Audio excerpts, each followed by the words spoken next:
Engineering mathematics ਦੇ ਪਹਿਲੇ lecture ਵਿੱਚ ਤੁਹਾਡਾ ਸਵਾਗਤ ਹੈ। ਮੈਂ ਮੈਥਮੈਟਿਕਸ ਵਿਭਾਗ ਤੋਂ ਜਤਿੰਦਰ ਕੁਮਾਰ ਹਾਂ ਅਤੇ ਅੱਜ ਅਸੀਂ ਵੇਰੀਏਬਲ 1 ਦੇ ਡਿਫਰੈਂਸ਼ੀਅਲ ਕੈਲਕੂਲਸ ਤੋਂ ਰੋਲਸ ਥਿਓਰਮ ਬਾਰੇ ਚਰਚਾ ਕਰਾਂਗੇ। ਇਹ ਉਹ ਵਿਸ਼ੇ ਹਨ ਜਿਨ੍ਹਾਂ ਬਾਰੇ ਅਸੀਂ ਅੱਜ ਚਰਚਾ ਕਰਾਂਗੇ, ਇਸ ਲਈ ਰੋਲਸ ਥਿਓਰਮ ਤੋਂ ਸ਼ੁਰੂ ਕਰਦੇ ਹਾਂ ਅਤੇ ਕਿਉਂਕਿ ਇਹ ਇੱਕ ਬਹੁਤ ਹੀ ਬੁਨਿਆਦੀ ਥਿਓਰਮ ਹੈ, ਅਸੀਂ ਵਿਸਤ੍ਰਿਤ ਪ੍ਰੂਫ ਵੀ ਵੇਖਾਂਗੇ ਕਿਉਂਕਿ ਇਸ ਦੀ ਵਰਤੋਂ ਹੋਰ ਲੈਕਚਰਾਂ ਵਿੱਚ ਅਤੇ ਹੋਰ ਵੱਖੋ-ਵੱਖਰੇ ਨਤੀਜਿਆਂ ਲਈ ਕੀਤੀ ਜਾਵੇਗੀ ਅਤੇ ਫਿਰ ਕੁਝ ਸਫਲ ਉਦਾਹਰਨਾਂ। ਇਸ ਲਈ ਰੋਲਸ ਥਿਓਰਮ ਕੀ ਹੈ? ਰੋਲਸ ਥਿਓਰਮ ਜੇ ਸਿੰਗਲ ਵੇਰੀਏਬਲ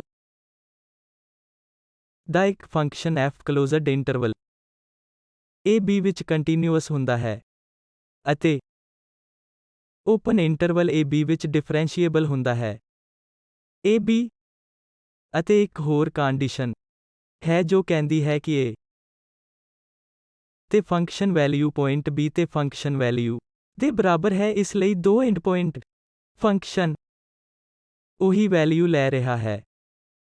ਉਸ ਕੇਸ ਵਿੱਚ ਥਿਓਰਮ ਦੇ ਅਨੁਸਾਰ ਓਪਨ ਇੰਟਰਵਲ a b ਵਿੱਚ ਇੱਕ ਨੰਬਰ c ਮੌਜੂਦ ਹੈ, ਜਿਵੇਂ ਕਿ f c 0 ਦੇ ਬਰਾਬਰ ਹੈ, ਭਾਵ ਕਿ ਇੱਕ ਪੁਆਇੰਟ c ਹੋਵੇਗਾ ਜਿੱਥੇ ਟੈਂਜੈਂਟ ਦੀ ਸਲੋਪ 0 ਹੋਵੇਗੀ। ਜੇ ਅਸੀਂ ਇੰਟਰਪ੍ਰੀਟੇਸ਼ਨ ਵਿੱਚ ਜਿਓਮੈਟ੍ਰੀਕਲ ਦੇਖਦੇ ਹਾਂ ਤਾਂ ਆਓ ਮੰਨ ਲਈਏ ਕਿ ਇਹ ਫੰਕਸ਼ਨ ਹੈ ਜੋ ਕਿ ਇੱਥੇ y ਐਕਸਿਸ ਵਿੱਚ ਇਸ x ਐਕਸਿਸ ਵਿੱਚ ਪਲਾਟ ਕੀਤਾ ਗਿਆ ਹੈ। ਇਹ a ਤੇ ਪੁਆਇੰਟ ਹੈ, ਇਸ ਲਈ ਇਸ ਪੁਆਇੰਟ a ਤੇ ਫੰਕਸ਼ਨ ਵੈਲਿਊ ਇੱਥੇ ਹੈ ਅਤੇ ਉਹੀ ਵੈਲਿਊ ਜੋ ਫੰਕਸ਼ਨ b ਤੇ ਲੈ ਰਿਹਾ ਹੈ। ਇਸ ਲਈ ਫੰਕਸ਼ਨ ਹਰ ਜਗ੍ਹਾ ਕੰਟੀਨਿਊਅਸ ਅਤੇ ਡਿਫਰੈਂਸ਼ੀਏਬਲ ਹੈ। ਫਿਰ ਇਸ ਥਿਓਰਮ ਵਿੱਚ ਕਿਹਾ ਗਿਆ ਹੈ ਕਿ ਘੱਟੋ-ਘੱਟ ਇੱਕ ਪੁਆਇੰਟ ਅਜਿਹਾ ਹੋਵੇਗਾ ਜਿੱਥੇ ਡੈਰੀਵੇਟਿਵ ਵੈਨਿਸ਼ ਹੋ ਜਾਵੇਗਾ ਜਾਂ ਟੈਂਜੈਂਟ x ਐਕਸਿਸ ਦੇ ਪੈਰਲਲ ਹੋਵੇਗੀ। ਇਸ ਲਈ ਟੈਂਜੈਂਟ ਦੀ ਸਲੋਪ 0 ਹੈ, ਭਾਵ ਇਹ x ਐਕਸਿਸ ਦੇ ਪੈਰਲਲ ਹੈ। ਇੰਨੇ ਸਪਸ਼ਟ ਤੌਰ ਤੇ ਅਸੀਂ ਵੇਖ ਸਕਦੇ ਹਾਂ ਕਿ ਇੱਥੇ ਇਸ a ਦੇ ਅੱਗੇ ਕਿਤੇ ਇੱਕ ਪੁਆਇੰਟ ਹੈ ਜਿੱਥੇ ਟੈਂਜੈਂਟ x ਐਕਸਿਸ ਦੇ ਪੈਰਲਲ ਹੈ। ਸੱਚਮੁੱਚ ਇਸ ਸਥਿਤੀ ਵਿੱਚ ਇੱਥੇ ਹੋਰ ਪੁਆਇੰਟ ਹਨ। ਇੱਕ ਮੈਂ ਇੱਥੇ ਵੇਖ ਸਕਦਾ ਹਾਂ ਜਿੱਥੇ ਟੈਂਜੈਂਟ ਦੁਬਾਰਾ x ਐਕਸਿਸ ਦੇ ਪੈਰਲਲ ਹੈ ਅਤੇ ਇੱਕ ਹੋਰ ਪੁਆਇੰਟ ਹੈ ਜਿੱਥੇ ਟੈਂਜੈਂਟ x ਐਕਸਿਸ ਦੇ ਪੈਰਲਲ ਹੈ। ਪਰ ਥਿਓਰਮ ਵਿੱਚ ਕਿਹਾ ਗਿਆ ਹੈ ਕਿ ਘੱਟੋ-ਘੱਟ ਇੱਕ ਅਜਿਹਾ ਪੁਆਇੰਟ ਹੋਵੇਗਾ ਜਿੱਥੇ ਟੈਂਜੈਂਟ x ਐਕਸਿਸ ਦੇ ਪੈਰਲਲ ਹੋਵੇਗੀ। ਇਸ ਲਈ ਇਸ ਵਿਸ਼ੇਸ਼ ਸਥਿਤੀ ਵਿੱਚ ਅਸੀਂ ਇੱਕ ਤੋਂ ਵੱਧ ਪੁਆਇੰਟ ਪ੍ਰਾਪਤ ਕਰ ਰਹੇ ਹਾਂ ਜਿੱਥੇ ਟੈਂਜੈਂਟ x ਐਕਸਿਸ ਦੇ ਪੈਰਲਲ ਹੈ। ਇਸ ਲਈ ਜੇ ਅਸੀਂ ਹੁਣ ਇਹ ਪ੍ਰੂਫ ਦੇਖਦੇ ਹਾਂ ਜੋ ਕਿ ਬਹੁਤ ਸੌਖਾ ਹੈ, ਤਾਂ ਆਓ ਸਟੈਪ ਬਾਏ ਸਟੈਪ ਕਰਦੇ ਹਾਂ। ਇੱਥੇ ਅਸੀਂ ਮੰਨਦੇ ਹਾਂ ਕਿ ਫੰਕਸ਼ਨ ਮੈਕਸਿਮਮ ਅਤੇ ਮਿਨੀਮਮ ਵੈਲਿਊ ਲੈਂਦਾ ਹੈ ਅਤੇ ਉਹਨਾਂ ਨੂੰ ਇਸ ਇੰਟਰਵਲ a b ਵਿੱਚ ਵੱਡੇ m ਨੂੰ ਮੈਕਸਿਮਮ ਅਤੇ ਛੋਟੇ m ਨੂੰ ਮਿਨੀਮਮ ਦੇ ਤੌਰ ਤੇ ਦਰਸਾਇਆ ਗਿਆ ਹੈ, ਜੋ ਥਿਓਰਮ ਦੀ ਐਕਸਟ੍ਰੀਮਮ ਵੈਲਿਊ ਦੇ ਕਾਰਨ ਗਰੰਟੀਸ਼ੁਦਾ ਹੈ ਕਿਉਂਕਿ ਫੰਕਸ਼ਨ ਕਲੋਜ਼ਡ ਇੰਟਰਵਲ ਵਿੱਚ ਕੰਟੀਨਿਊਅਸ ਹੈ ਅਤੇ ਇਸ ਲਈ ਇਸ ਇੰਟਰਵਲ ਵਿੱਚ ਕਿਸੇ ਪੁਆਇੰਟ ਤੇ ਮੈਕਸਿਮਮ ਅਤੇ ਮਿਨੀਮਮ ਤੱਕ ਪਹੁੰਚ ਜਾਵੇਗਾ। ਇਸ ਲਈ ਹੁਣ ਅਸੀਂ ਹੇਠਾਂ ਦਿੱਤੀ ਸਥਿਤੀ ਨੂੰ ਕੰਸੀਡਰ ਕਰਦੇ ਹਾਂ। ਇੱਕ ਖਾਸ ਸਥਿਤੀ ਉਹ ਹੁੰਦੀ ਹੈ ਜਦੋਂ m ਛੋਟੇ m ਦੇ ਬਰਾਬਰ ਹੁੰਦਾ ਹੈ, ਇਸ ਲਈ ਮੈਕਸਿਮਮ ਵੈਲਿਊ ਮਿਨੀਮਮ ਵੈਲਿਊ ਦੇ ਬਰਾਬਰ ਹੁੰਦਾ ਹੈ। ਹੁਣ ਸਥਿਤੀ ਬਾਰੇ ਸੋਚੋ, ਫਿਰ ਜਿੱਥੇ ਫੰਕਸ਼ਨ ਦੀ ਮੈਕਸਿਮਮ ਅਤੇ ਮਿਨੀਮਮ ਵੈਲਿਊ ਇੱਕੋ ਜਿਹੀ ਹੈ, ਇਸ ਸਥਿਤੀ ਵਿੱਚ ਸਪਸ਼ਟ ਤੌਰ ਤੇ ਫੰਕਸ਼ਨ ਵੈਲਿਊ ਵਿੱਚ ਕੋਈ ਬਦਲਾਅ ਨਹੀਂ ਹੁੰਦਾ ਅਤੇ ਇਸ ਲਈ ਮਿਨੀਮਮ ਵੈਲਿਊ ਮੈਕਸਿਮਮ ਵੈਲਿਊ ਦੇ ਬਰਾਬਰ ਹੁੰਦੀ ਹੈ। ਇਸ ਲਈ ਬੁਨਿਆਦੀ ਤੌਰ ਤੇ ਜੇ ਅਸੀਂ ਇਸ ਨੂੰ ਕੌਨਸਟੈਂਟ ਫੰਕਸ਼ਨ ਪਲੋਟ ਕਰਦੇ ਹਾਂ ਅਤੇ ਇਹ ਉਹ ਸਥਿਤੀ ਹੋਵੇਗੀ ਜਦੋਂ ਮਿਨੀਮਮ ਵੈਲਿਊ ਮੈਕਸਿਮਮ ਵੈਲਿਊ ਦੇ ਬਰਾਬਰ ਹੋਵੇਗੀ। ਇਸ ਲਈ ਇਸ ਖਾਸ ਸਥਿਤੀ ਵਿੱਚ f(x) ਇੱਕ ਕੌਨਸਟੈਂਟ ਫੰਕਸ਼ਨ ਹੈ ਅਤੇ ਕਿਉਂਕਿ f(x) ਇੱਕ ਕੌਨਸਟੈਂਟ ਫੰਕਸ਼ਨ ਹੈ, ਬੇਸ਼ੱਕ ਜੋ ਵੀ ਪੁਆਇੰਟ ਤੁਸੀਂ ਲੈਂਦੇ ਹੋ, ਡੈਰੀਵੇਟਿਵ 0 ਹੋਣ ਜਾ ਰਿਹਾ ਹੈ। ਇਸ ਲਈ ਥਿਓਰਮ ਇਸ ਮਾਮਲੇ ਵਿੱਚ ਸਿੱਧ ਹੁੰਦੀ ਹੈ ਜਦੋਂ m ਛੋਟੇ m ਦੇ ਬਰਾਬਰ ਹੁੰਦਾ ਹੈ, ਮੈਕਸਿਮਮ ਮਿਨੀਮਮ ਦੇ ਬਰਾਬਰ ਹੁੰਦਾ ਹੈ ਫੰਕਸ਼ਨ ਵੈਲਿਊ। ਇਸ ਲਈ ਹੁਣ ਦੂਜਾ ਕੇਸ ਜਦੋਂ ਫੰਕਸ਼ਨ ਦੀ ਮੈਕਸਿਮਮ ਵੈਲਿਊ ਫੰਕਸ਼ਨ ਦੀ ਮਿਨੀਮਮ ਵੈਲਿਊ ਦੇ ਬਰਾਬਰ ਨਹੀਂ ਹੁੰਦੀ। ਇਸ ਲਈ ਇਸ ਸਥਿਤੀ ਵਿੱਚ ਅਸੀਂ ਤਿੰਨ ਸਥਿਤੀਆਂ ਜਾਂ ਤਿੰਨ ਮਾਮਲਿਆਂ ਨੂੰ ਦੁਬਾਰਾ ਕੰਸੀਡਰ ਕਰਾਂਗੇ। ਸਭ ਤੋਂ ਪਹਿਲਾਂ ਅਸੀਂ ਇਹ ਮੰਨ ਲਈਏ ਕਿ ਮੈਕਸਿਮਮ ਵੈਲਿਊ ਇਸ ਸਥਿਤੀ ਵਿੱਚ ਇੱਥੇ ਇੱਕ ਸਥਿਤੀ ਜੋ ਸਪਸ਼ਟ ਤੌਰ ਤੇ ਵੇਖੀ ਜਾ ਸਕਦੀ ਹੈ ਕਿ A ਅਤੇ B ਦੀ ਫੰਕਸ਼ਨ ਵੈਲਿਊ ਨਾਲੋਂ ਵੱਖਰੀ ਹੈ। ਥਿਓਰਮ ਦੀਆਂ ਧਾਰਨਾਵਾਂ ਦੇ ਅਨੁਸਾਰ A ਅਤੇ B ਤੇ ਫੰਕਸ਼ਨ ਵੈਲਿਊ ਬਰਾਬਰ ਹਨ, ਇਸ ਲਈ ਇੱਥੇ ਅਸੀਂ ਮੰਨਦੇ ਹਾਂ ਕਿ function the maximum value A ਅਤੇ B ਦੀ ਫੰਕਸ਼ਨ ਵੈਲਿਊ ਨਾਲੋਂ ਵੱਖਰੀ ਹੈ। ਦੂਜਾ ਮਾਮਲਾ, ਜਦੋਂ ਅਸੀਂ A ਅਤੇ B ਤੇ ਫੰਕਸ਼ਨ ਵੈਲਿਊ ਨਾਲੋਂ ਵੱਖਰੀ ਮਿਨੀਮਮ ਵੈਲਿਊ ਲੈਂਦੇ ਹਾਂ। ਅਤੇ ਤੀਜੀ ਸਥਿਤੀ ਇਹ ਹੈ ਕਿ ਕੁਝ ਫੰਕਸ਼ਨਾਂ ਲਈ ਇਹ ਦੋਵੇਂ ਵੱਖੋ ਵੱਖਰੀਆਂ ਹੋ ਸਕਦੀਆਂ ਹਨ, ਇਸ ਲਈ ਇਸ ਸਥਿਤੀ ਵਿੱਚ ਮਿਨੀਮਮ ਜਾਂ ਇਸ ਦੀ ਬਜਾਏ ਮੈਂ ਕਹਾਂਗਾ ਕਿ ਹਰੇਕ ਕੇਸ ਵਿੱਚ ਲੋਕਲ ਮਿਨੀਮਮ ਜਾਂ ਲੋਕਲ ਮੈਕਸਿਮਮ ਜੋ ਕਿ ਇੱਥੇ ਹੈ ਅਤੇ A ਅਤੇ B ਦੀਆਂ ਬਰਾਬਰ ਵੈਲਿਊ ਤੋਂ ਵੱਖਰੀ ਹੈ ਅਤੇ ਇੱਥੇ ਲੋਕਲ ਦੇ ਨਾਲ-ਨਾਲ ਇਹ ਦੋ ਲੋਕਲ ਮੈਕਸਿਮਮ ਵੀ A ਅਤੇ B ਦੀਆਂ ਬਰਾਬਰ ਵੈਲਿਊ ਨਾਲੋਂ ਵੱਖਰੇ ਹਨ, ਇਸ ਲਈ ਦੋਵੇਂ ਇਸ ਮਾਮਲੇ ਵਿੱਚ ਵੱਖਰੇ ਹਨ। ਇਸ ਲਈ ਕਿਸੇ ਵੀ ਸਥਿਤੀ ਵਿੱਚ ਆਓ ਜਾਂ ਤਾਂ ਸਾਨੂੰ ਜਾਂ ਤਾਂ ਕੇਸ ਮੰਨ ਲਓ ਕਿ function the maximum value A ਅਤੇ B ਤੇ f ਦੀ ਬਰਾਬਰ ਵੈਲਿਊ ਤੋਂ ਵੱਖਰੀ ਹੈ, ਜੋ ਇੱਥੇ ਇੱਕੋ ਜਿਹੀਆਂ ਹਨ, ਇਸ ਲਈ m ਵੱਖਰਾ ਹੈ, ਵੱਡਾ M ਮੈਕਸਿਮਮ ਵੱਖਰਾ ਹੈ। ਅਸੀਂ ਬਾਅਦ ਵਿੱਚ ਕੰਸੀਡਰ ਕਰਾਂਗੇ ਜੇ m ਵੱਖਰਾ ਨਹੀਂ ਹੈ ਤਾਂ ਛੋਟਾ m ਵੱਖਰਾ ਹੋਣਾ ਚਾਹੀਦਾ ਹੈ, ਉਹਨਾਂ ਵਿੱਚੋਂ ਘੱਟੋ ਘੱਟ ਇੱਕ ਵੱਖਰਾ ਹੋਵੇਗਾ ਕਿਉਂਕਿ m ਛੋਟੇ m ਦੇ ਬਰਾਬਰ ਨਹੀਂ ਹੈ। ਇਸ ਲਈ ਅਸੀਂ ਮੰਨਦੇ ਹਾਂ ਕਿ ਫੰਕਸ਼ਨ ਇਸ ਵੈਲਿਊ m ਨੂੰ ਇੱਕ ਪੁਆਇੰਟ C ਤੇ ਲਿਜਾ ਰਿਹਾ ਹੈ, ਇਸ ਲਈ f C m ਦੇ ਬਰਾਬਰ ਹੈ। ਫੰਕਸ਼ਨ ਵਿੱਚ ਇਹ ਲੋਕਲ ਮੈਕਸਿਮਮ ਪੁਆਇੰਟ C ਤੇ ਹੈ। ਜੇ ਇਹ f C ਲੋਕਲ ਮੈਕਸਿਮਮ ਹੈ ਤਾਂ ਸਾਡੇ ਕੋਲ f C plus delta x minus f C ਹੈ। ਸਿਰਫ ਸਥਿਤੀ ਤੇ ਵਿਚਾਰ ਕਰਕੇ f C plus delta x ਇਹ ਪੁਆਇੰਟ ਇੱਥੇ C plus delta x C ਦੇ ਨਜ਼ਦੀਕ ਹੈ। ਮੰਨ ਲਓ ਕਿ ਇਹ ਡੈਲਟਾ x ਸਿਫਰ ਦੇ ਨੇੜੇ ਹੈ। ਇਸ ਲਈ ਉਸ ਕੇਸ ਵਿੱਚ ਕਿਉਂਕਿ f C ਫੰਕਸ਼ਨ ਦੀ ਮੈਕਸਿਮਮ ਵੈਲਿਊ ਹੈ, ਫਿਰ f C plus delta x ਅਤੇ ਇਹ ਅੰਤਰ, ਇਸ ਲਈ f C plus delta x ਛੋਟਾ ਹੋਵੇਗਾ ਇਸ f C ਨਾਲੋਂ ਕਿਉਂਕਿ f C ਲੋਕਲ ਮੈਕਸਿਮਮ ਹੈ। ਇਸ ਲਈ ਇਸ ਕੇਸ ਵਿੱਚ ਨਿਸ਼ਚਿਤ ਤੌਰ ਤੇ ਅਜਿਹਾ ਡੈਲਟਾ x ਹੋਵੇਗਾ ਕਿਉਂਕਿ f C ਮੈਕਸਿਮਮ ਵੈਲਿਊ ਹੈ ਕਿ ਇੱਥੇ ਇਹ expression f C plus delta x minus f C ਸਿਫਰ ਦੇ ਬਰਾਬਰ ਤੋਂ ਘੱਟ ਹੋਵੇਗਾ। ਕੀ ਇਹ ਡੈਲਟਾ x ਪੋਜ਼ਿਟਿਵ ਹੈ ਜਾਂ ਡੈਲਟਾ x ਨੈਗੇਟਿਵ ਹੈ? ਇਸ ਦਾ ਮਤਲਬ ਹੈ ਕਿ ਕੋਈ ਵੀ ਪੁਆਇੰਟ ਜੋ ਤੁਸੀਂ C ਤੇ ਇਸ ਪੁਆਇੰਟ ਦੇ ਆਸ-ਪਾਸ ਲੈਂਦੇ ਹੋ, ਫਿਰ ਇੱਥੇ ਇਹ ਅੰਤਰ f C plus delta x minus f C ਸਿਫਰ ਦੇ ਬਰਾਬਰ ਤੋਂ ਘੱਟ ਹੋਵੇਗਾ। ਅਤੇ ਹੁਣ ਜੇ ਮੈਂ ਇਸ ਐਕਸਪ੍ਰੈਸ਼ਨ ਨੂੰ ਇੱਥੇ ਡੈਲਟਾ x ਨਾਲ ਡਿਵਾਈਡ ਕਰਦਾ ਹਾਂ ਅਤੇ ਜੇ ਮੈਂ ਪਹਿਲੇ ਕੇਸ ਵਿੱਚ ਡੈਲਟਾ x ਨੂੰ ਪੋਜ਼ਿਟਿਵ ਮੰਨਦਾ ਹਾਂ ਤਾਂ ਇਸ ਐਕਸਪ੍ਰੈਸ਼ਨ ਦਾ ਸਾਈਨ ਨਹੀਂ ਬਦਲੇਗਾ ਅਤੇ ਜੇ ਇਹ ਡੈਲਟਾ x ਪੋਜ਼ਿਟਿਵ ਹੈ ਤਾਂ ਇਹ ਸਿਫਰ ਦੇ ਬਰਾਬਰ ਜਾਂ ਘੱਟ ਰਹੇਗਾ। ਦੂਜੇ ਪਾਸੇ ਜੇ ਮੈਂ ਡੈਲਟਾ x ਨੂੰ ਨੈਗੇਟਿਵ ਨੰਬਰ ਵਜੋਂ ਲੈਂਦਾ ਹਾਂ ਤਾਂ ਇਹ ਐਕਸਪ੍ਰੈਸ਼ਨ ਸਾਈਨ ਨੂੰ ਬਦਲ ਦੇਵੇਗਾ ਅਤੇ ਇਹ f C plus delta x minus f C ਨੂੰ ਡੈਲਟਾ x ਨਾਲ ਡਿਵਾਈਡ ਕਰਨ ਤੇ ਸਿਫਰ ਦੇ ਬਰਾਬਰ ਜਾਂ ਇਸ ਤੋਂ ਵੱਡਾ ਹੋ ਜਾਵੇਗਾ। ਅਤੇ ਹੁਣ ਮੈਂ ਇਸ ਪਹਿਲੇ ਕੇਸ ਵਿੱਚ ਜਦੋਂ ਮੈਂ ਇੱਥੇ ਡੈਲਟਾ x ਨੂੰ ਪੋਜ਼ਿਟਿਵ ਲਿਆ ਹੈ, ਉਹ ਲਿਮਿਟ ਕਿ ਡੈਲਟਾ x goes to 0 ਅਤੇ ਇਹ ਐਕਸਪ੍ਰੈਸ਼ਨ ਅਤੇ ਸਿਫਰ ਤੋਂ ਘੱਟ। ਜੇ ਤੁਸੀਂ ਇਸ ਨੂੰ ਧਿਆਨ ਨਾਲ ਦੇਖੋ ਤਾਂ ਇਹ ਫੰਕਸ਼ਨ f ਦਾ ਰਾਈਟ ਹੈਂਡ ਸਾਈਡ ਵਾਲਾ ਡੈਰੀਵੇਟਿਵ ਹੈ ਅਤੇ ਕਿਉਂਕਿ f ਡਿਫਰੈਂਸ਼ੀਏਬਲ ਹੈ, ਇਹ ਫੰਕਸ਼ਨ ਦੇ ਡੈਰੀਵੇਟਿਵ ਦੇ ਬਰਾਬਰ ਹੋਵੇਗਾ। ਇਸ ਲਈ ਸਾਡੇ ਕੋਲ ਇਹ ਇਨਇਕੁਆਲਿਟੀ ਹੈ ਕਿ ਇਸ ਸਥਿਤੀ ਵਿੱਚ ਡੈਰੀਵੇਟਿਵ ਸਿਫਰ ਤੋਂ ਘੱਟ ਜਾਂ ਇਸ ਦੇ ਬਰਾਬਰ ਹੋਵੇਗਾ।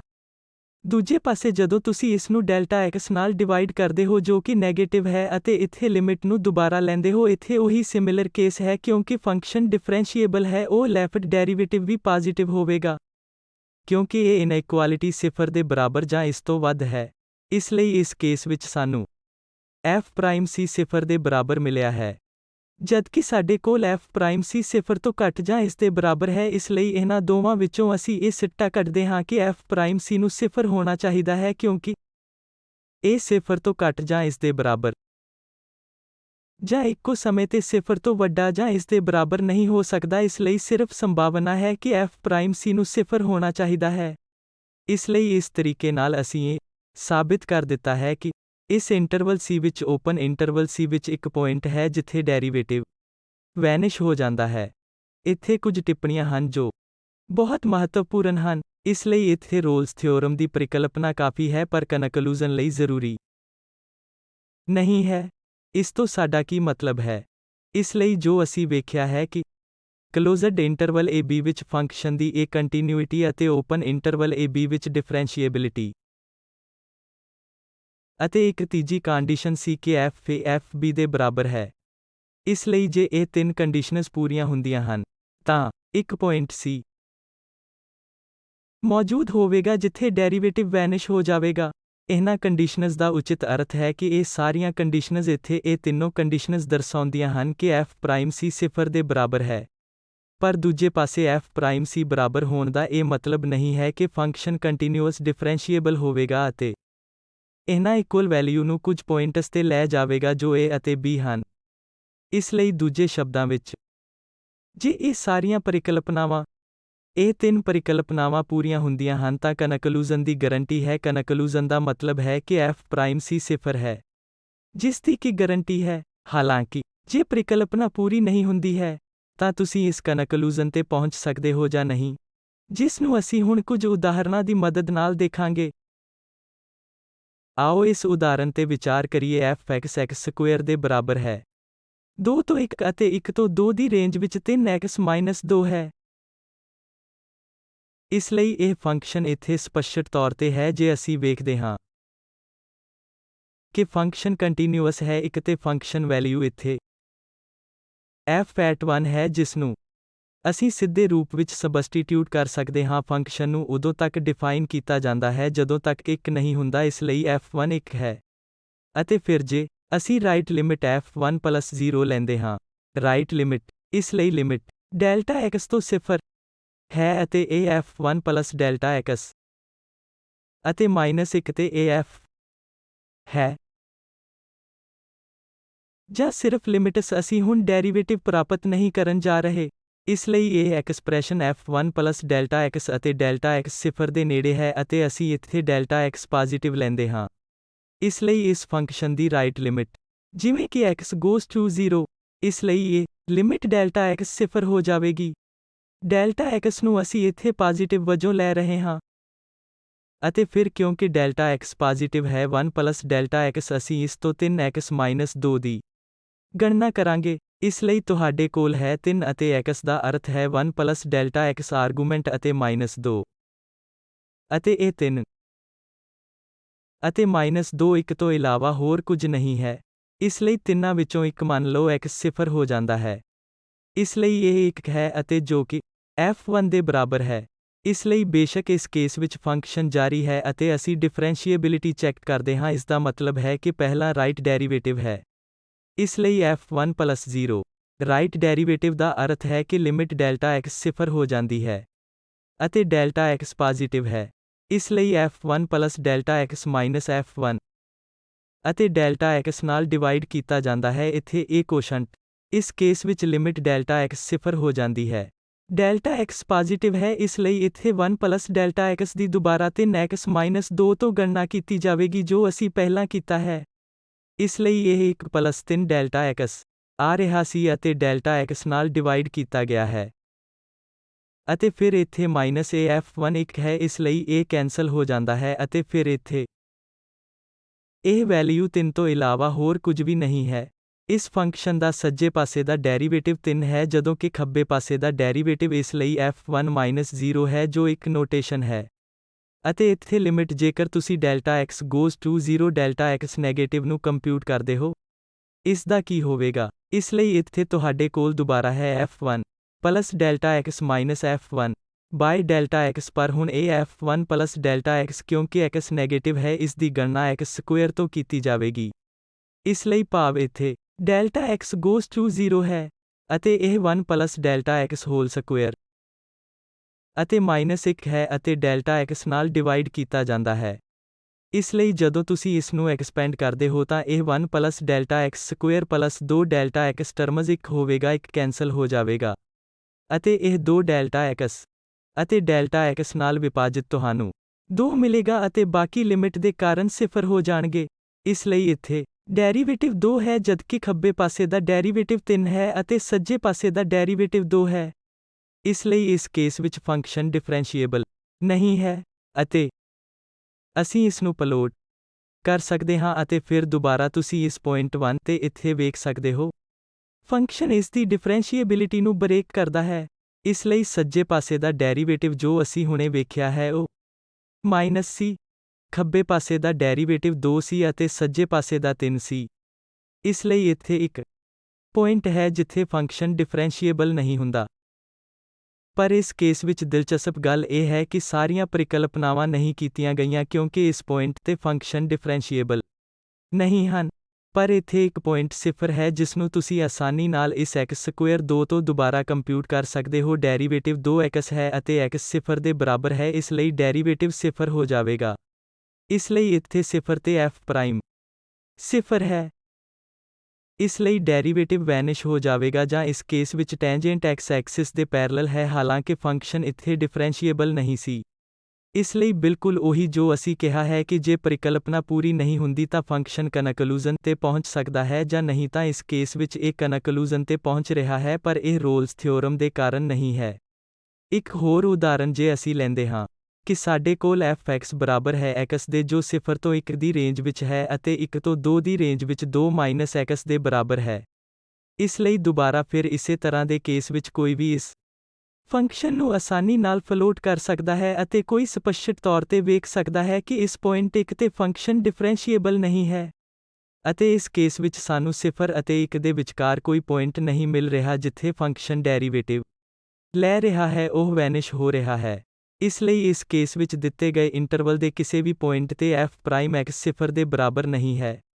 ਅਸੀਂ ਇਹਨਾਂ ਦੋ ਉਦਾਹਰਨਾਂ ਨੂੰ ਵੇਖਿਆ ਹੈ। ਦੂਸਰੀ ਇਹ ਇੱਕ ਪਿਛਲੀ ਉਦਾਹਰਨ ਸੀ ਜਿੱਥੇ ਫੰਕਸ਼ਨ ਡਿਫਰੈਂਸ਼ੀਏਬਲ ਨਹੀਂ ਸੀ, ਇਹ ਵੀ ਡਿਫਰੈਂਸ਼ੀਏਬਲ ਨਹੀਂ ਹੈ। ਪਰ ਇੱਕ f' 0 ਦੇ ਬਰਾਬਰ ਹੁੰਦਾ ਹੈ ਇਸ ਲਈ ਇੱਥੇ ਇੱਕ ਪੁਆਇੰਟ ਹੁੰਦਾ ਹੈ ਜਿੱਥੇ ਡੈਰੀਵੇਟਿਵ ਵੈਨਿਸ਼ ਹੋ ਜਾਂਦਾ ਹੈ ਜਦਕਿ ਇਸ ਕੇਸ ਵਿੱਚ ਡੈਰੀਵੇਟਿਵ ਇੰਟਰਵਲ ਦੇ ਕਿਸੇ ਵੀ ਪੁਆਇੰਟ ਤੇ ਵੈਨਿਸ਼ ਨਹੀਂ ਹੁੰਦਾ। ਇਸ ਲਈ ਇਹ ਕੰਡੀਸ਼ਨਜ਼ ਰੋਲਸ ਥਿਓਰਮ ਦੀਆਂ ਇਹ ਤਿੰਨ ਪਰਿਕਲਪਨਾਵਾਂ ਉਪਯੁਕਤ ਕੰਡੀਸ਼ਨਜ਼ ਹਨ ਅਤੇ ਇਹ ਜ਼ਰੂਰੀ ਕੰਡੀਸ਼ਨਜ਼ ਨਹੀਂ ਹਨ। ਉਹਨਾਂ ਕੰਡੀਸ਼ਨਜ਼ ਦੇ ਅਧੀਨ ਇਹ ਨਿਸ਼ਚਿਤ ਕੀਤਾ ਜਾਂਦਾ ਹੈ ਕਿ function the derivative open interval a b ਵਿੱਚ ਘੱਟੋ ਤੋਂ ਘੱਟ ਇੱਕ ਪੁਆਇੰਟ ਤੇ ਵੈਨਿਸ਼ ਹੋ ਜਾਵੇਗਾ। ਇੱਕ ਹੋਰ ਟਿੱਪਣੀ ਕਿ ਕੰਟੀਨਿਊਇਟੀ ਕੰਡੀਸ਼ਨ ਜਿਸ ਵਿੱਚ ਅਸੀਂ ਕਲੋਜ਼ਡ ਇੰਟਰਵਲ ਵਿੱਚ ਕੰਟੀਨਿਊਇਟੀ ਦੇਖੀ ਹੈ, ਇਸ ਫੰਕਸ਼ਨ ਲਈ ਜ਼ਰੂਰੀ ਹੈ। ਜੇ ਇਹ ਪੂਰੀ ਨਹੀਂ ਹੁੰਦੀ ਤਾਂ ਅਸੀਂ ਇਹ ਨਹੀਂ ਕਹਿ ਸਕਦੇ ਕਿ ਥਿਓਰਮ ਅਜਿਹੇ c ਦੀ ਮੌਜੂਦਗੀ ਦੀ ਗਾਰੰਟੀ ਨਹੀਂ ਦੇ ਸਕਦਾ, ਜਿੱਥੇ ਪ੍ਰਾਈਮ c 0 ਹੋਵੇਗਾ। ਉਦਾਹਰਨ ਦੇ ਲਈ ਜੇ ਤੁਸੀਂ ਇਸ ਫੰਕਸ਼ਨ ਨੂੰ ਵੇਖਦੇ ਹੋ ਕਿ f(x) x ਦੇ ਬਰਾਬਰ ਹੈ ਅਤੇ ਫਿਰ x ਤੇ 0 1 ਦੇ ਬਰਾਬਰ ਹੈ ਤਾਂ ਅਸੀਂ ਇੱਥੇ ਕੀ ਵੇਖਦੇ ਹਾਂ ਕਿ ਫੰਕਸ਼ਨ 0 1 ਤੇ ਕੰਟੀਨਿਊਅਸ ਅਤੇ ਡਿਫਰੈਂਸ਼ੀਏਬਲ ਹੁੰਦਾ ਹੈ ਅਤੇ f0 ਵੀ f1 ਦੇ ਬਰਾਬਰ ਹੁੰਦਾ ਹੈ। ਇਸ ਲਈ ਇਹ ਕੰਡੀਸ਼ਨ ਪੂਰੀ ਹੁੰਦੀ ਹੈ, ਡਿਫਰੈਂਸ਼ੀਏਬਿਲਿਟੀ ਕੰਡੀਸ਼ਨ ਪੂਰੀ ਹੁੰਦੀ ਹੈ, ਪਰ ਫੰਕਸ਼ਨ 1 ਤੇ ਕੰਟੀਨਿਊਅਸ ਨਹੀਂ ਹੁੰਦਾ।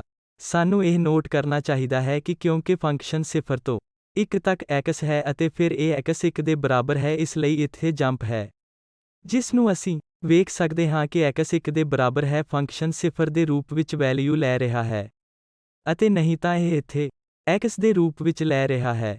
ਇਸ ਲਈ ਫੰਕਸ਼ਨ ਡਿਫਰੈਂਸ਼ੀਏਬਲ ਨਹੀਂ ਹੈ, ਉਹ ਮਾਫ਼ ਕਰਨਾ 1 ਤੇ ਕੰਟੀਨਿਊਅਸ ਨਹੀਂ ਹੈ। ਨਹੀਂ ਤਾਂ ਰੋਲਸ ਥਿਓਰਮ ਦੇ ਇਸ ਕੇਸ ਵਿੱਚ ਹੋਰ ਸਾਰੀਆਂ ਕੰਡੀਸ਼ਨਜ਼ ਪੂਰੀਆਂ ਹੁੰਦੀਆਂ ਹਨ। ਅਤੇ ਫਿਰ ਅਸੀਂ ਸਪਸ਼ਟ ਤੌਰ ਤੇ ਵੇਖਦੇ ਹਾਂ ਕਿ ਇਹਨਾਂ ਦੋਵਾਂ 0 ਅਤੇ 1 ਓਪਨ ਇੰਟਰਵਲ 0 ਅਤੇ 1 ਦੇ ਵਿਚਕਾਰ ਡੈਰੀਵੇਟਿਵ ਇੱਥੇ ਹਰ ਜਗ੍ਹਾ 1 ਹੈ ਅਤੇ ਇਸ ਲਈ f'(x) ਇਸ ਇੰਟਰਵਲ x 0 ਤੋਂ 1 ਦੇ ਕਿਸੇ ਵੀ ਪੁਆਇੰਟ ਤੇ 0 ਦੇ ਬਰਾਬਰ ਨਹੀਂ ਹੈ। ਇੱਕ ਹੋਰ ਉਦਾਹਰਨ ਜਿਸ ਬਾਰੇ ਅਸੀਂ ਹੁਣ ਚਰਚਾ ਕਰਾਂਗੇ ਕਿ ਇਸ ਫੰਕਸ਼ਨ f(x) x² + 1 ਦੇ ਬਰਾਬਰ ਹੈ ਦੇ ਲਈ ਰੋਲਸ ਥਿਓਰਮ ਨੂੰ ਕਿਵੇਂ ਲਾਗੂ ਕਰਨਾ ਹੈ। 0 ਤੋਂ 1 ਦੇ ਇੰਟਰਵਲ ਵਿੱਚ ਕਲੋਜ਼ ਇੰਟਰਵਲ 0 ਤੋਂ 1 ਅਤੇ 1 ਤੋਂ 2 ਦੇ ਇੰਟਰਵਲ ਵਿੱਚ 3-x ਹੈ। ਇਸ ਲਈ ਜੇ ਕੰਟੀਨਿਊਇਟੀ ਦਾ ਸੰਬੰਧ ਹੈ ਤਾਂ ਫੰਕਸ਼ਨ ਕੰਟੀਨਿਊਅਸ ਹੈ ਕਿਉਂਕਿ ਇਹ ਇਸ ਤਰ੍ਹਾਂ ਲੈ ਰਿਹਾ ਹੈ ਜਿਵੇਂ f1 ਦੇ ਇਕੁਅਲ ਹੈ 2 ਅਤੇ ਜੇ ਅਸੀਂ ਇੱਥੇ ਰਾਈਟ ਲਿਮਿਟ ਲੈਂਦੇ ਹਾਂ f1 + 0 ਇਸ ਲਈ ਲਿਮਿਟ Δx 0 ਹੋ ਜਾਂਦਾ ਹੈ ਅਤੇ ਇਹ f1 + Δx ਇਹ ਲਿਮਿਟ ਹੋਵੇਗੀ Δx goes to 0 ਅਤੇ Δx ਪੋਜ਼ਿਟਿਵ ਹੁੰਦਾ ਹੈ ਕਿਉਂਕਿ ਅਸੀਂ ਇੱਥੇ ਰਾਈਟ ਲਿਮਿਟ ਲੈ ਰਹੇ ਹਾਂ ਅਤੇ ਇਸ ਕੇਸ ਵਿੱਚ ਇਹ 3-1 + Δx ਹੋਵੇਗਾ। ਇਸ ਦਾ ਮਤਲਬ ਇਹ 2 ਮਾਈਨਸ ਡੈਲਟਾ x ਹੈ। ਡੈਲਟਾ x 0 ਹੋ ਜਾਂਦਾ ਹੈ। ਇਹ 2 ਹੈ ਅਤੇ ਵੈਲਿਊ 1 ਦੇ ਬਰਾਬਰ ਹਨ। ਇਸ ਲਈ ਫੰਕਸ਼ਨ ਕੰਟੀਨਿਊਅਸ ਹੈ। ਇਸ ਇੰਟਰਵਲ 0 ਤੋਂ 2 ਵਿੱਚ ਅਤੇ ਡਿਫਰੈਂਸ਼ੀਏਬਿਲਿਟੀ ਕੀ ਹੋਵੇਗੀ? ਜੇ ਅਸੀਂ ਡਿਫਰੈਂਸ਼ੀਏਬਿਲਿਟੀ ਨੂੰ ਦੇਖੀਏ ਤਾਂ ਕਿ ਇਹ ਪਿਛਲੇ ਕੇਸ ਦੇ ਬਿਲਕੁਲ ਸਮਾਨ ਹੀ ਹੋਵੇਗਾ। ਇਸ ਲਈ ਜੇ ਤੁਸੀਂ ਰਾਈਟ ਡੈਰੀਵੇਟਿਵ 1 ਪਲਸ 0 ਨੂੰ ਕੰਪਿਊਟ ਕਰਦੇ ਹੋ, ਇਸ ਦਾ ਮਤਲਬ ਹੈ ਕਿ ਡੈਲਟਾ x goes to 0 ਅਤੇ ਡੈਲਟਾ x ਪੋਜ਼ਿਟਿਵ ਹੈ ਕਿਉਂਕਿ ਰਾਈਟ ਲਿਮਿਟ ਜਿਸ ਬਾਰੇ ਮੈਂ ਗੱਲ ਕਰ ਰਿਹਾ ਹਾਂ। ਅਤੇ ਇਸ ਕੇਸ ਵਿੱਚ ਦੁਬਾਰਾ ਤੁਸੀਂ f1 ਪਲਸ ਡੈਲਟਾ x ਲਿਆ ਹੈ ਅਤੇ ਇਸ f1 ਨੂੰ ਮਾਈਨਸ ਕੀਤਾ ਅਤੇ ਇਸ ਨੂੰ ਡੈਲਟਾ x ਨਾਲ ਡਿਵਾਈਡ ਕੀਤਾ ਗਿਆ। ਇਸ ਲਈ ਲਿਮਿਟ ਡੈਲਟਾ x 0 ਹੋ ਜਾਂਦੀ ਹੈ ਅਤੇ f1 ਪਲਸ ਡੈਲਟਾ x।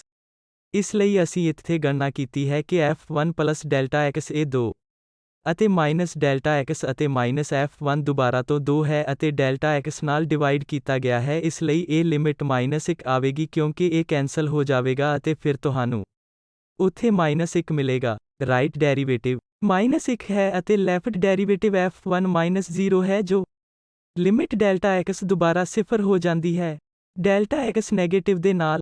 ਇਸ ਲਈ ਇਸ ਕੇਸ ਵਿੱਚ f1 ਦੀ ਗਣਨਾ ਇੱਥੋਂ ਕੀਤੀ ਜਾਵੇਗੀ। ਇਸ ਲਈ 1 plus delta x whole square plus 1 minus f1 ਜੋ ਕਿ 2 ਹੈ ਇਸ ਨੂੰ ਡੈਲਟਾ x ਨਾਲ ਡਿਵਾਈਡ ਕੀਤਾ ਜਾਂਦਾ ਹੈ। ਇਸ ਲਈ ਡੈਲਟਾ x 0 ਹੋ ਜਾਂਦਾ ਹੈ ਅਤੇ ਇੱਥੇ ਤੁਸੀਂ ਪ੍ਰਾਪਤ ਕਰੋਗੇ 1 ਪਲਸ ਡੈਲਟਾ x ਸਕੁਏਅਰ ਅਤੇ 2 ਡੈਲਟਾ x। ਇਸ ਲਈ 1 plus delta x square 2 delta x plus 1 minus 2 ਇਹ ਇਸ ਨੂੰ ਕੈਂਸਲ ਕਰ ਦੇਵੇਗਾ ਅਤੇ ਫਿਰ ਇੱਥੇ ਵੀ ਤੁਸੀਂ ਪ੍ਰਾਪਤ ਕਰੋਗੇ ਅਤੇ ਇਹ ਪਾਵਰ ਡੈਲਟਾ x 0 ਹੋ ਜਾਂਦੀ ਹੈ। ਇਹ ਇਸ ਤਰ੍ਹਾਂ 2 ਆਵੇਗਾ। ਇਸ ਕੇਸ ਵਿੱਚ ਲੈਫਟ ਡੈਰੀਵੇਟਿਵ 2 ਹੈ ਅਤੇ ਰਾਈਟ ਡੈਰੀਵੇਟਿਵ -1 ਹੈ। ਇਸ ਲਈ ਫੰਕਸ਼ਨ ਪੁਆਇੰਟ 1 ਤੇ ਡਿਫਰੈਂਸ਼ੀਏਬਲ ਨਹੀਂ ਹੈ। ਇਸ ਲਈ ਇਸ ਕੇਸ ਵਿੱਚ ਰੋਲਸ ਥਿਓਰਮ ਲਾਗੂ ਨਹੀਂ ਹੁੰਦਾ ਹੈ। ਅਤੇ ਜੇ ਅਸੀਂ ਇੱਥੇ ਇਸ ਫਲੋਰ ਤੇ ਦੇਖਦੇ ਹਾਂ, ਫਿਰ ਤੁਸੀਂ ਦੁਬਾਰਾ ਵੇਖ ਸਕਦੇ ਹੋ ਕਿ ਇੱਥੇ 1 ਤੇ ਫੰਕਸ਼ਨ ਡਿਫਰੈਂਸ਼ੀਏਬਲ ਨਹੀਂ ਹੈ, ਜੋ ਅਸੀਂ ਹੁਣੇ ਵੇਖਿਆ ਹੈ। ਅੱਗੇ ਵਧਦੇ ਹੋਏ, ਇਹ ਇੱਕ ਹੋਰ ਉਦਾਹਰਣ ਹੈ ਜਿਸ ਵਿੱਚ ਕਿਹਾ ਗਿਆ ਹੈ ਕਿ ਰੋਲਸ ਥਿਓਰਮ ਦੀ ਵਰਤੋਂ ਇਹ ਦਿਖਾਉਂਦੀ ਹੈ ਕਿ equation ax power 13 plus 7x power 3 minus 5 ਇਹ 0 ਦੇ ਬਰਾਬਰ ਹੈ। 0 ਵਿੱਚ ਇੱਕ ਰੀਅਲ ਰੂਟ 1 ਕਲੋਜ਼ਡ ਇੰਟਰਵਲ ਵਿੱਚ 0 1। ਇਸ ਲਈ ਇਹ ਇੱਕ ਹੋਰ ਕਿਸਮ ਦੀ ਐਪਲੀਕੇਸ਼ਨ ਹੈ ਜਿਸ ਵਿੱਚ ਇਹ ਦਿਖਾਉਣ ਲਈ ਅਸੀਂ ਰੋਲਸ ਥਿਓਰਮ ਦੀ ਵਰਤੋਂ ਕਰ ਸਕਦੇ ਹਾਂ ਕਿ ਇਸ ਇਕੁਏਸ਼ਨ ਦਾ ਇੱਕ ਰੀਅਲ ਰੂਟ ਹੈ। ਇਸ ਲਈ ਜੇ ਅਸੀਂ ਹੋਰ ਅੱਗੇ ਵਧਦੇ ਹਾਂ ਤਾਂ ਮੰਨ ਲਓ ਕਿ ਇਹ f(x) ਇਹ ਫੰਕਸ਼ਨ ਇੱਥੇ x ਪਾਵਰ 13 7x ਮਾਈਨਸ 5 ਦੇ 0 1 ਦੇ ਵਿੱਚ ਇੱਕ ਤੋਂ ਵੱਧ ਰੀਅਲ ਰੂਟ ਹਨ। ਇਸ ਲਈ ਅਸੀਂ ਮੰਨਦੇ ਹਾਂ ਕਿ ਇਸ ਫੰਕਸ਼ਨ f(x) ਵਿੱਚ ਇੱਕ ਤੋਂ ਵੱਧ ਰੀਅਲ ਰੂਟ ਹਨ। ਜੇ ਇਸ ਵਿੱਚ ਰੀਅਲ ਰੂਟ ਤੋਂ ਵੱਧ ਹੈ ਤਾਂ ਅਸੀਂ ਕੋਈ ਵੀ 2 ਰੂਟ ਲੈ ਸਕਦੇ ਹਾਂ। ਆਓ ਮੰਨ ਲੈਂਦੇ ਹਾਂ ਅਲਫਾ ਅਤੇ ਬੀਟਾ। ਇਸ ਲਈ ਅਸੀਂ 2 ਰੂਟ ਲਏ ਹਨ। ਅਤੇ ਕਿਉਂਕਿ ਇਹ ਅਲਫਾ ਅਤੇ ਬੀਟਾ ਰੂਟ ਹਨ ਇਸ ਲਈ f ਅਲਫਾ 0 ਹੋਵੇਗਾ ਅਤੇ ਇਹ f ਬੀਟਾ ਦੇ ਬਰਾਬਰ ਵੀ ਹੋਵੇਗਾ। ਇਸ ਲਈ ਅਲਫਾ ਅਤੇ ਬੀਟਾ ਦੋਵੇਂ ਰੂਟ ਹਨ ਫਿਰ ਫੰਕਸ਼ਨ ਅਲਫਾ ਅਤੇ ਬੀਟਾ ਤੇ 0 ਹੋਵੇਗਾ। ਇੱਥੇ ਸਿਰਫ ਸਹੂਲਤ ਲਈ ਅਸੀਂ ਮੰਨ ਲੈਂਦੇ ਹਾਂ ਕਿ ਅਲਫਾ ਬੀਟਾ ਤੋਂ ਛੋਟਾ ਹੈ ਅਤੇ ਬੇਸ਼ੱਕ ਇਹ ਦੋਵੇਂ 0 ਅਤੇ 1 ਦੇ ਵਿਚਕਾਰ ਹੋਣਗੇ ਕਿਉਂਕਿ 0 ਅਤੇ 1 ਇਕੁਏਸ਼ਨ ਦਾ ਰੂਟ ਨਹੀਂ ਹੈ ਜੋ ਅਸੀਂ ਸਪਸ਼ਟ ਤੌਰ ਤੇ ਉੱਥੇ ਵੇਖ ਸਕਦੇ ਹਾਂ। ਇਹ ਅਲਫਾ ਬੀਟਾ ਇਹ 2 ਰੂਟ ਹਨ ਕਿਉਂਕਿ ਅਸੀਂ ਮੰਨ ਲਿਆ ਹੈ ਕਿ ਇਸ ਫੰਕਸ਼ਨ ਦੇ 2 ਤੋਂ ਵੱਧ ਰੂਟ ਹਨ। ਇਹ ਅਲਫਾ ਅਤੇ ਬੀਟਾ 0 ਅਤੇ 1 ਦੇ ਵਿਚਕਾਰ ਹੋਣਗੇ ਇਸ ਲਈ ਦੋਵੇਂ ਇੱਥੇ ਪੋਜ਼ਿਟਿਵ ਨੰਬਰ ਹਨ ਅਲਫਾ ਅਤੇ ਬੀਟਾ ਅਤੇ 1 ਤੋਂ ਘੱਟ ਹੈ। ਇਸ ਲਈ ਜੇਕਰ ਅਸੀਂ ਰੋਲਸ ਥਿਓਰਮ ਨੂੰ ਲਾਗੂ ਕਰਦੇ ਹਾਂ ਤਾਂ ਰੋਲਸ ਥਿਓਰਮ ਅਨੁਸਾਰ ਅਸੀਂ ਇਸ ਰੋਲਸ ਥਿਓਰਮ ਨੂੰ ਇੰਟਰਵਲ ਅਲਫਾ ਅਤੇ ਬੀਟਾ ਤੇ ਲਾਗੂ ਕਰਦੇ ਹਾਂ। ਉਸ ਕੇਸ ਵਿੱਚ ਰੋਲਸ ਥਿਓਰਮ ਵਿੱਚ ਕਿਹਾ ਗਿਆ ਹੈ ਕਿ ਇੱਕ ਪੁਆਇੰਟ f' c 0 ਹੋਵੇਗਾ ਉੱਥੇ ਇੱਕ ਪੁਆਇੰਟ c ਹੋਵੇਗਾ ਜਿੱਥੇ f' c 0 ਹੋਵੇਗਾ। ਇਸ ਕਾਰਨ ਕਰਕੇ ਕਿਉਂਕਿ ਫੰਕਸ਼ਨ ਹੁਣ ਅਲਫਾ ਅਤੇ ਬੀਟਾ ਤੇ ਬਰਾਬਰ ਵੈਲਿਊ ਲੈ ਰਿਹਾ ਹੈ। ਫੰਕਸ਼ਨ ਡਿਫਰੈਂਸ਼ੀਏਬਲ ਹੈ। ਇਹ ਇੱਕ ਪੋਲੀਨੋਮੀਅਲ ਫੰਕਸ਼ਨ ਹੈ ਕੋਈ ਸਮੱਸਿਆ ਨਹੀਂ ਹੈ। ਇਹ ਕੰਟੀਨਿਊਅਸ ਹੈ ਅਤੇ ਅਲਫਾ ਅਤੇ ਬੀਟਾ ਤੇ ਇੱਕੋ ਜਿਹੀ ਵੈਲਿਊ ਲੈ ਰਿਹਾ ਹੈ। ਇਸ ਲਈ ਜੇ ਅਸੀਂ ਇਸ ਇੰਟਰਵਲ ਵਿੱਚ ਰੋਲਸ ਥਿਓਰਮ ਲਾਗੂ ਕਰਦੇ ਹਾਂ, ਉਹ ਸਾਨੂੰ ਦੱਸੇਗਾ ਕਿ f' c 0 ਸਮ c ਦੇ ਲਈ ਇੰਟਰਵਲ ਅਲਫਾ ਅਤੇ ਬੀਟਾ ਵਿੱਚ। ਇਸ ਲਈ ਇਸ ਦਾ ਮਤਲਬ ਹੈ ਇਹ f' c 13 c power 12 plus 21 ਸੀ ਪਾਵਰ 2 0 ਦੇ ਬਰਾਬਰ ਹੈ। ਸਮ C ਦੇ ਲਈ ਇੰਟਰਵਲ ਅਲਫਾ ਅਤੇ ਬੀਟਾ ਵਿੱਚ ਦੁਬਾਰਾ ਨੋਟ ਕਰੋ ਕਿ ਇਹ ਅਲਫਾ ਅਤੇ ਬੀਟਾ ਦੋਵੇਂ ਪੋਜ਼ਿਟਿਵ ਨੰਬਰ ਹਨ। ਅਤੇ ਹੁਣ ਜੋ ਤੁਸੀਂ ਵੇਖਦੇ ਹੋ ਕਿਉਂਕਿ ਇੱਥੇ C ਪੋਜ਼ਿਟਿਵ ਹੈ ਫਿਰ ਇੱਥੇ ਇਹ ਐਕਸਪ੍ਰੈਸ਼ਨ 13 ਸੀ ਪਾਵਰ 12 ਪਲੱਸ 21 ਸੀ ਸਕੁਏਅਰ ਜਿੱਥੇ ਸਿਫਰ ਨਹੀਂ ਹੋ ਸਕਦਾ। ਕਿਉਂਕਿ ਇਹ ਇੱਥੇ ਪਾਵਰ 12 ਹੈ ਇੱਥੋਂ ਤੱਕ ਕਿ ਈਵਨ ਨੰਬਰ ਵੀ C ਪਾਵਰ 2 ਹੈ ਅਤੇ ਇਹ C ਪੋਜ਼ਿਟਿਵ ਹੈ ਇਹ ਇੱਕ ਪੋਜ਼ਿਟਿਵ ਕੁਆਂਟੀਟੀ ਹੈ ਇਸ ਲਈ ਇਹ ਸਿਫਰ ਦੇ ਬਰਾਬਰ ਨਹੀਂ ਹੋ ਸਕਦੀ। ਪਰ ਰੋਲ ਥਿਓਰਮ ਅਨੁਸਾਰ ਇਹ ਸਿਫਰ ਦੇ ਬਰਾਬਰ ਹੋਵੇਗੀ ਇਸ ਦਾ ਅਰਥ ਹੈ ਕਿ ਸਾਡੀ ਅਜ਼ੰਪਸ਼ਨ ਜੋ ਇਹ ਸੀ ਕਿ ਫੰਕਸ਼ਨ ਦੇ 2 ਤੋਂ ਵੱਧ ਰੀਅਲ ਰੂਟ ਹਨ ਗਲਤ ਹੈ ਇਸ ਲਈ ਇਹ ਇੱਕ ਤੋਂ ਵੱਧ ਰੀਅਲ ਰੂਟ ਦੀ ਸਾਡੀ ਅਜ਼ੰਪਸ਼ਨ ਦੇ ਵਿਪਰੀਤ ਹੈ। ਪਰ ਹੁਣ ਸਵਾਲ ਇਹ ਹੈ ਕਿ ਕੋਈ ਰੂਟ ਹੈ ਇਸ ਕੇਸ ਵਿੱਚ ਕਿਉਂਕਿ ਅਸੀਂ ਹੁਣੇ ਹੀ ਸਾਬਿਤ ਕੀਤਾ ਹੈ ਕਿ 2 ਤੋਂ ਵੱਧ ਰੂਟ ਨਹੀਂ ਹੋ ਸਕਦੇ ਹਨ। ਇਸ ਲਈ ਜੇ ਤੁਸੀਂ ਇੱਥੇ ਇਸ ਫੰਕਸ਼ਨ ਨੂੰ ਧਿਆਨ ਨਾਲ ਵੇਖਦੇ ਹੋ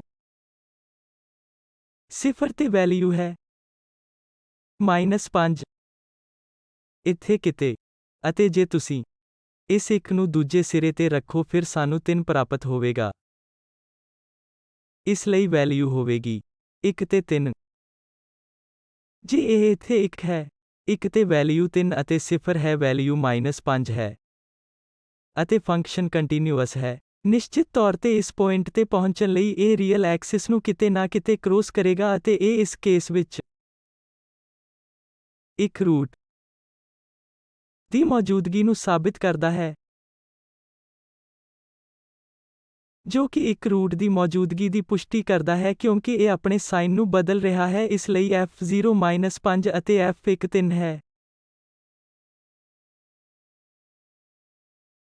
ਹੁਣ ਉਹ ਹਵਾਲੇ ਹਨ ਜਿਨ੍ਹਾਂ ਦੀ ਵਰਤੋਂ ਅਸੀਂ ਇਸ ਲੈਕਚਰ ਨੂੰ ਤਿਆਰ ਕਰਨ ਲਈ ਕਰਦੇ ਹਾਂ। ਦਾ ਪਿਸਕੂਨੋਵ ਦੁਆਰਾ ਲਿਖੀ ਕਿਤਾਬ ਡਿਫਰੈਂਸ਼ੀਅਲ ਅਤੇ ਇੰਟੀਗਰਲ ਕੈਲਕੂਲਸ ਵਾਲੀਅਮ 1 ਅਤੇ ਕ੍ਰੇਜ਼ਿਗ ਐਡਵਾਂਸਡ ਇੰਜੀਨੀਅਰਿੰਗ ਮੈਥਮੈਟਿਕਸ ਵੀ। ਇਸ ਲਈ ਦੁਬਾਰਾ ਇੱਥੇ ਕਨਕਲੂਜ਼ਨ ਅਸੀਂ ਰੋਲਸ ਥਿਓਰਮ ਪੜ੍ਹਿਆ ਹੈ ਜਿਸ ਵਿੱਚ ਕਿਹਾ ਗਿਆ ਹੈ ਕਿ ਜੇ ਫੰਕਸ਼ਨ ਕੰਟੀਨਿਊਅਸ ਅਤੇ ਡਿਫਰੈਂਸ਼ੀਏਬਲ ਹੈ ਅਤੇ ਇਸ ਦੀ ਸਮਾਨ ਵੈਲਿਊ ਹੈ ਇਸ A ਅਤੇ B ਤੇ ਫਿਰ ਓਪਨ ਇੰਟਰਵਲ A B ਵਿੱਚ ਕਿਤੇ ਇੱਕ ਪੁਆਇੰਟ C ਹੋਵੇਗਾ ਜਿੱਥੇ ਇਸ ਫੰਕਸ਼ਨ ਦੀ ਟੈਂਜੈਂਟ x ਐਕਸਿਸ ਦੇ ਪੈਰਲਲ ਹੋਵੇਗੀ। ਇਹ ਰੋਲਸ ਥਿਓਰਮ ਹੈ ਜੋ ਕਿ ਮੀਨ ਵੈਲਿਊ ਥਿਓਰਮ ਦਾ ਇੱਕ ਖਾਸ ਕੇਸ ਹੈ ਜਿਸ ਬਾਰੇ ਅਸੀਂ ਅਗਲੇ ਲੈਕਚਰ ਵਿੱਚ ਚਰਚਾ ਕਰਾਂਗੇ ਅਤੇ ਮੂਲ ਰੂਪ ਵਿੱਚ ਸਮਾਨ ਵੈਲਿਊ ਰੱਖਣ ਦੀ ਇਸ ਅਜ਼ੰਪਸ਼ਨ ਨੂੰ ਹਟਾ ਦਿੱਤਾ ਜਾਵੇਗਾ ਅਤੇ ਫਿਰ ਸਾਨੂੰ ਵਧੇਰੇ ਜਨਰਲ ਰਿਜ਼ਲਟ ਪ੍ਰਾਪਤ ਹੋਣਗੇ ਅਤੇ ਉਹ ਮੀਨ ਵੈਲਿਊ ਥਿਓਰਮ ਹੈ। ਅਗਲੇ ਲੈਕਚਰ ਦਾ ਟੌਪਿਕ। ਇਸ ਲਈ ਤੁਹਾਡਾ ਧੰਨਵਾਦ।